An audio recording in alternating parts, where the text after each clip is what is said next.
The first time a woman lays eyes on you, she is going to notice 3 things that will either turn her on or turn her off. Your posture. Do you hunch over like you're unsure or trying to hide? Or do you stand up straight with your shoulders back and your chest up? Your grooming. This encompasses your entire appearance. Do you look like you just rolled out of bed and you haven't been to the gym since Obama was president? Or do you look like you give up, beep, and take care of yourself?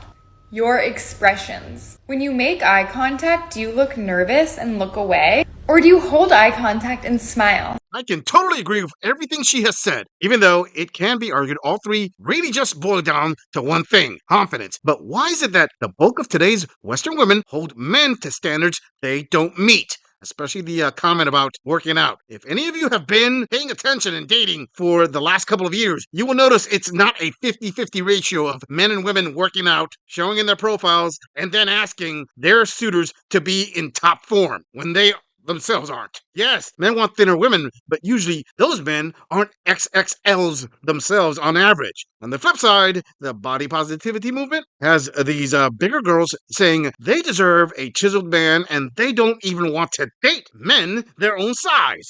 Come on now, dog. Come on, man. Moving on. Hey, quick question. What the is wrong with modern dating? Why is it that you have to care and you have to get to want to know somebody, but the minute that you do care and want to get to know somebody, then you're cringe and you're clingy and I think everybody is in the whole I don't chase, I attract kind of mindset. But the problem is everybody's only trying to attract and no one's trying to chase. And then when they do chase, they're they see me as cringe. And yeah, people are going to be well, the right one won't find you cringe. Okay, but it just seems like every single person these days, finds any form of more than a text a day to be too clingy. I just think that's Mama say that happiness is from magic rays of sunshine that come down when you're feeling blue.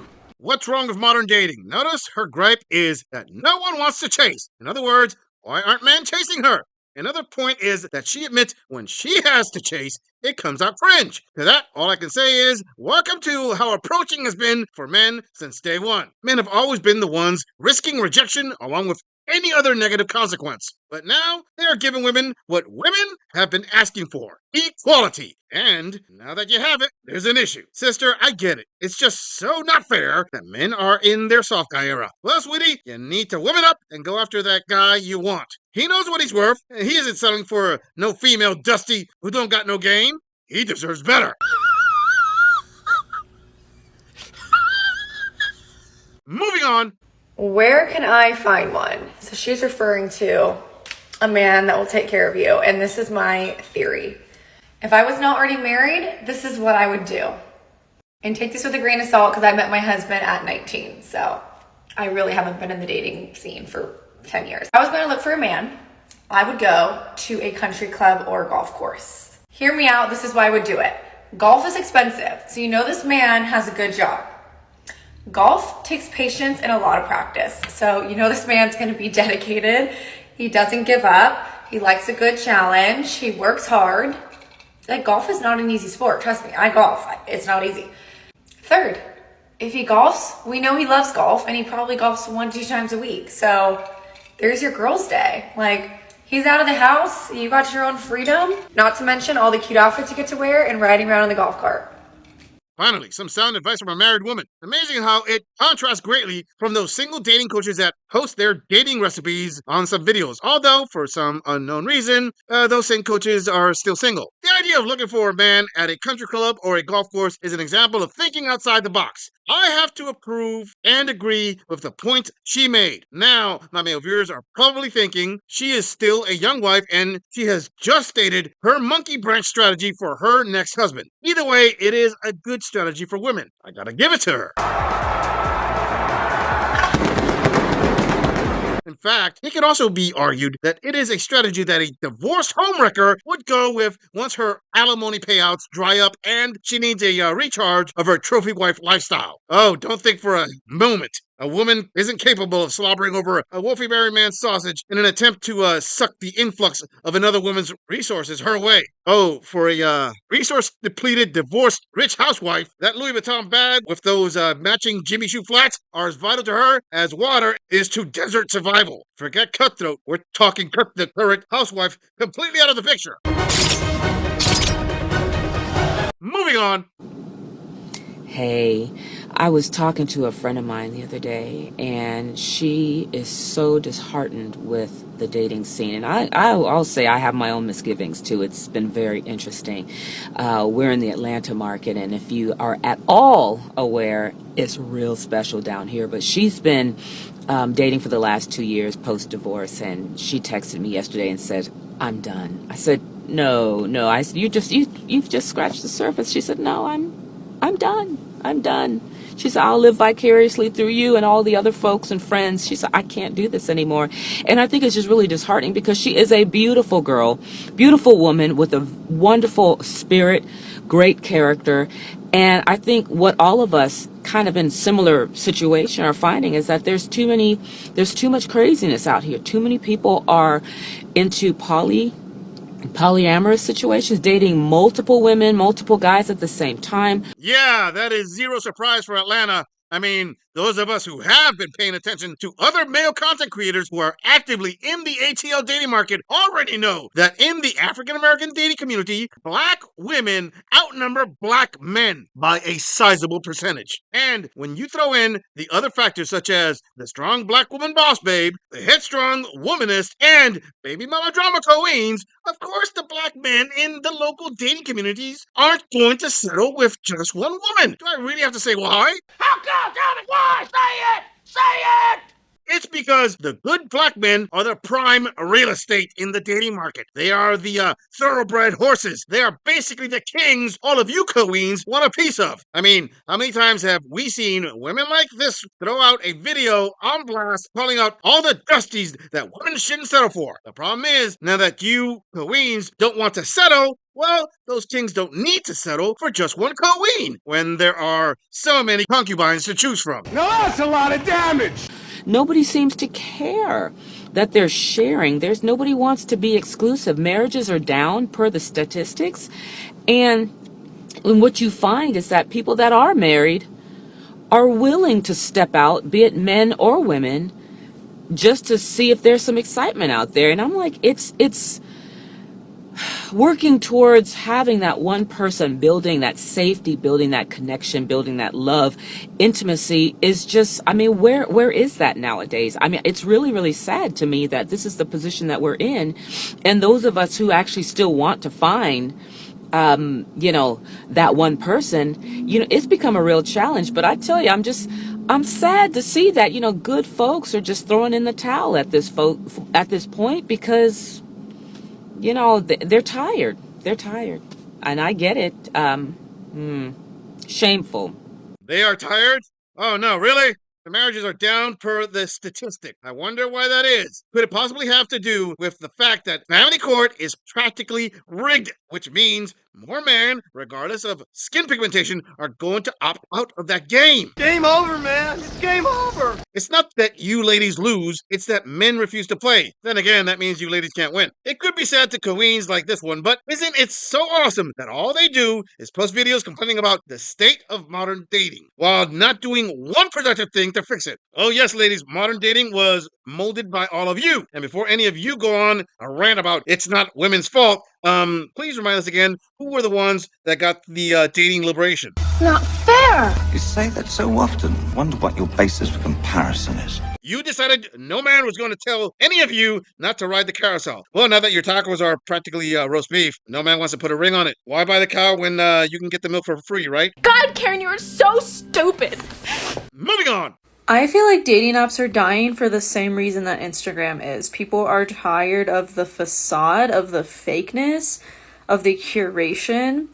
And also, dating apps specifically give a very desperate vibe. Whenever I have re-downloaded them, because I've done this so many times, deleted them, re-downloaded them, not only do I feel like a desperate vibe in the app in general, but I also feel very discouraged because I'll swipe through like 500 people to maybe like one of them. And that is not a vibe. Like, that is very discouraging, and it puts you in this energy of like, there's no one out there for me. I'm never going to find anyone. It just perpetuates more of that. So what we're craving in society right now, and why this shift is happening in terms of dating, is because we're craving realness, we're craving authenticity, we're craving true connection with people, and that doesn't happen through an app. It doesn't, especially a dating app. Like I said, they're very curated, and it's very this like desperate energy. It's also like, this is my best photos, my best whatever I have to say to you. Like, it's not real. And the desperate vibe really comes from seeking something outside of yourself. I find it hilarious that women are the ones saying dating apps are getting deleted. Sweetie, as long as the bulk of women keep downloading the apps and keep swiping right on the top 20% of the male profiles, we can just about prophesize that dating apps are not going away anytime soon. The reason those 49ers love to complain about these things is because Chad/Tyrone swiped right on them, dropped a line or two in their DMs, and then went into ghost mode once a higher quality female hit them up. And now that these 49ers got treated just like the average men were treated, it's the fault of the dating app, and it has to go away because she can't take her own medicine. Sweetie, you aren't entitled to a grade A prime sausage ride. You simply had a small window to get your taco cracked by a meat jackhammer, but he moved to a greener pasture. I'm not being cruel. I'm being honest. Ladies, let me tell you a little secret. When you are a 4 or below and a handsome man hits you up, chances are he is on a dry streak. And trust me when I say those don't last super long. You may have anywhere from a few days to a few weeks before a more attractive female shows him some promise. That means you have to accept one of two things. Either A, you play hard to get and he moves on, or B, you make up your mind to tap that and shoot your shot quickly. If not, he's going to see his way out. Maybe we better take off. Yeah, right. All of the times in my life where I have found someone and entered into a relationship was when I didn't care about one.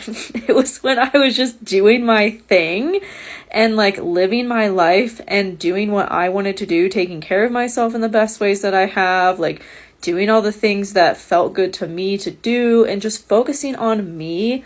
That was when I met someone. And that is kind of a big lesson that we're learning right now, especially with the North Node in Aries and the South Node in Libra, is like how to put ourselves first and release our attachment to like needing someone to fill something for us and like giving that to ourselves.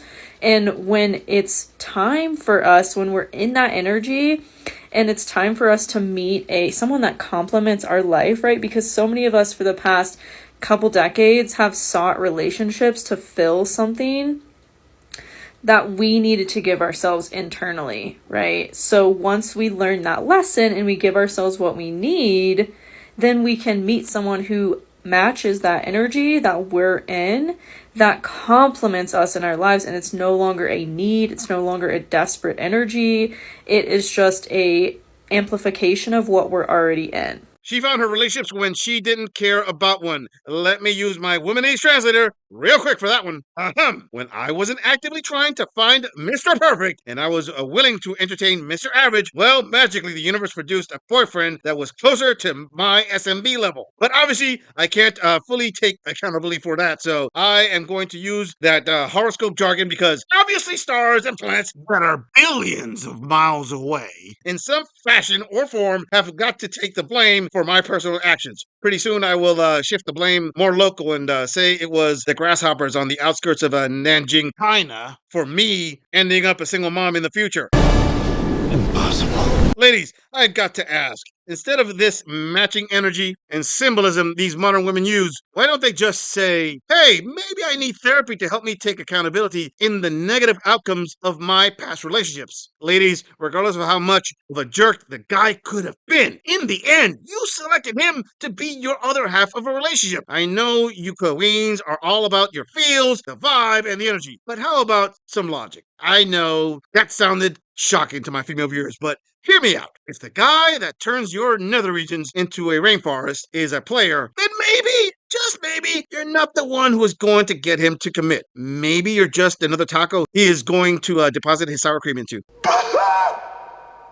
I'm just saying, if you enjoy this audit, click on the video in the end screen for more content. If you would like to support the channel, please follow the link in the description to donate to our beer fund, or like, subscribe, and share this video on other social media platforms. If you agree or disagree with anything about this audit, please let us know in the comments. I'm going to leave this audit right here. I'll see all of you in the next episode.